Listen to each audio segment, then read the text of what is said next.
mas compreendemos a sua natureza física subjacente, a carga elétrica que dá aos nanoplásticos o seu poder destrutivo.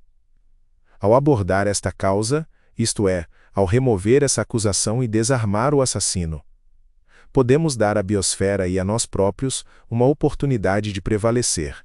Portanto, devemos usar o tempo que ainda temos. E isso não é um exagero.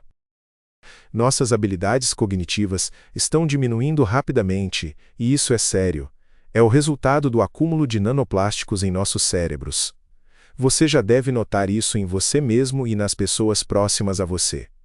Se não agirmos, a situação só irá piorar ano após ano.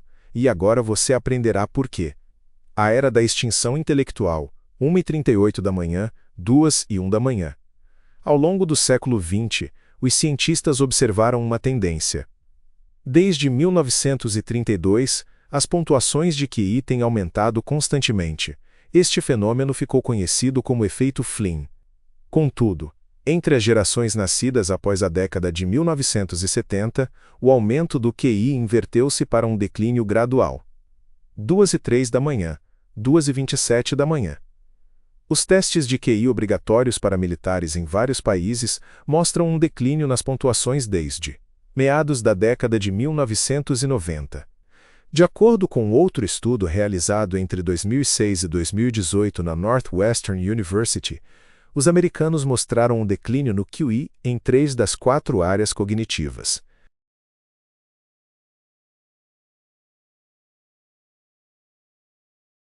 Este declínio no QI médio foi denominado efeito Flynn reverso. Em 2025, as pontuações dos estudantes do ensino secundário dos IUA nos principais testes de matemática e leitura caíram para os níveis mais baixos alguma vez registrados. A sua pontuação média em matemática foi a pior desde que a versão atual do teste foi introduzida em 2005. Enquanto as pontuações em leitura foram as mais baixas desde o início dos testes, em 1992. Tendências semelhantes foram observadas noutros países. O declínio constante do QI continua até hoje. As pontuações de inteligência não estão mais aumentando. Eles estão caindo lenta, mas seguramente. Mas o que está por trás desta tendência preocupante? Uma correlação importante se destaca. O declínio do QI médio coincide com o aumento exponencial da produção de plástico e da poluição. Dê uma olhada nos gráficos. Quanto mais plástico e, portanto, quanto mais micro e nanoplásticos houver no meio ambiente, menor será o QI. Isto mostra uma ligação clara entre o aumento da quantidade de plásticos e o declínio das capacidades cognitivas. E isso é profundamente alarmante. Esta não é apenas uma correlação estatística. À medida que a produção de plástico disparou, a nossa exposição diária aos micro e nanoplásticos aumentou com ela. Partículas de plástico carregadas podem facilmente passar através de barreiras biológicas, incluindo a barreira hematoencefálica. Uma vez dentro do cérebro, as partículas nanoplásticas acumulam-se não apenas nos neurônios, mas também nas células gliais, as mesmas células que nutrem e protegem os neurônios e ajudam a formar conexões neurais. Existem muito mais células gliais no cérebro do que os próprios neurônios. Nanoplásticos carregados eletrostaticamente perturbam a função das células gliais, desencadeando inflamação e estresse crônico, desencadeando um ciclo contínuo de destruição dentro do próprio cérebro.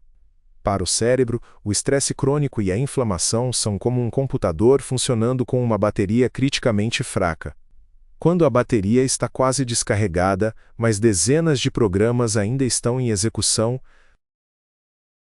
o sistema muda automaticamente para o modo de economia de energia, desligando aplicativos que consomem muita energia para evitar superaquecimento ou congelamento.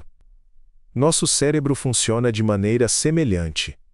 Quando o estresse e a inflamação atingir um ponto crítico, o cérebro, tal como um computador, acabará por desligar as regiões que mais necessitam de energia para sobreviver e conservar energia. O primeiro a ficar offline é o córtex pré-frontal, a parte mais jovem e complexa do cérebro. É considerado o centro de controle, responsável por funções essenciais como inteligência. regulação comportamental e capacidade de pensar de forma lógica, consistente e racional, comparando fatos e tirando conclusões. A parte mais perigosa é que o desligamento do córtex pré-frontal acontece silenciosamente, sem que percebamos. E nem percebemos. O cérebro mudará para seus programas básicos de sobrevivência. O antigo sistema de resposta rápida, o sistema límbico, assume o controle. Suas estruturas principais, a amígdala e o hipotálamo, desencadeiam a reação de luta, fuga ou congelamento, rápida, muito impulsiva e sem tempo para reflexão. Esses sistemas ainda permanecerão ativos por algum tempo porque o cérebro os identifica como críticos para a sobrevivência. Como resultado, a tomada de decisão racional dá lugar ao pânico. A criatividade e a inteligência são substituídas pela degradação e pela monotonia. A empatia desaparece, substituída pela indiferença ou agressão. Partículas plásticas carregadas eletrostaticamente que entram no cérebro interagem com as membranas neuronais, ativando a microglia e alimentando continuamente o estresse oxidativo e a inflamação crônica. O estresse prolongado literalmente remodela o cérebro. No córtex pré-frontal, centro de análise e controle, as conexões neurais enfraquecem e se desintegram. 7h01 da manhã, 7h29 da manhã. Mudanças semelhantes ocorrem no hipocampo, região responsável pela memória e aprendizagem. As conexões neurais desaparecem e o hipocampo se deteriora. Na amígdala, centro do medo e da ansiedade, acontece o contrário. As conexões se fortalecem, a ansiedade e a agressividade se intensificam e podem ocorrer ataques de pânico. O cérebro se reorganiza. Em vez de pensar e analisar, começa a operar com base nos instintos. Ao fazer isso, perde a capacidade de reconhecer o perigo real e responder adequadamente. Esta não é uma reação temporária, é uma reestruturação fundamental do cérebro. A capacidade de aprendizagem, cooperação e tomada de decisões racionais diminui. Isto pode ajudar a explicar as tendências globais que vemos hoje na sociedade. Um declínio na inteligência média, um aumento na ansiedade e depressão, um aumento na agressividade, impulsividade e problemas nas relações sociais. À medida que a quantidade de plástico no ambiente continua a crescer, o efeito Flynn inverso só se tornará mais pronunciado. As pessoas não apenas se tornarão menos inteligentes, como nem perceberão isso. Eles se tornarão prisioneiros de uma realidade distorcida pelos seus próprios cérebros. Como resultado, a humanidade perderá a capacidade de perceber o mundo, os eventos e até mesmo ameaças óbvias de forma adequada. Eles não serão mais capazes de conectar os fatos de forma lógica e, portanto, perderão a capacidade de tomar decisões acertadas. Isso marcará o fim do pensamento humano. Nosso declínio cognitivo já está em andamento. Isto não é uma previsão, mas sim uma realidade. Os plásticos estão a tornar-nos menos inteligentes e menos capazes de responder a crises. Eles estão danificando as regiões do cérebro responsáveis pela memória e atenção, resolução de problemas e criatividade. As mesmas capacidades de que necessitamos urgentemente para alcançar avanços científicos e encontrar uma forma de neutralizar a ameaça representada pelos micro e nanoplásticos. E nos resta muito pouco tempo para tomar as decisões certas. No entanto, a perda de inteligência não é o pior que nos espera. A exposição prolongada a micro-nanoplásticos e a sua acumulação no cérebro leva ao fracasso gradual até mesmo das nossas funções de sobrevivência mais básicas. Por outras palavras, corremos o risco de perder não só a nossa capacidade de pensar, mas também a nossa própria capacidade de viver. E se isso parece um exagero, considere a besta. Como sua massa corporal é muito menor, a concentração de plásticos em seus cérebros é muito maior. Eles já vivem no mundo em que estamos entrando rapidamente. O microplástico pode entrar no corpo de uma abelha através de sua cutícula fina ou junto com a comida, e em apenas 72 horas chega ao cérebro. A partir daí, como nos humanos, desencadeia danos sinápticos, neuroinflamação, morte celular e perturbação de neurotransmissores.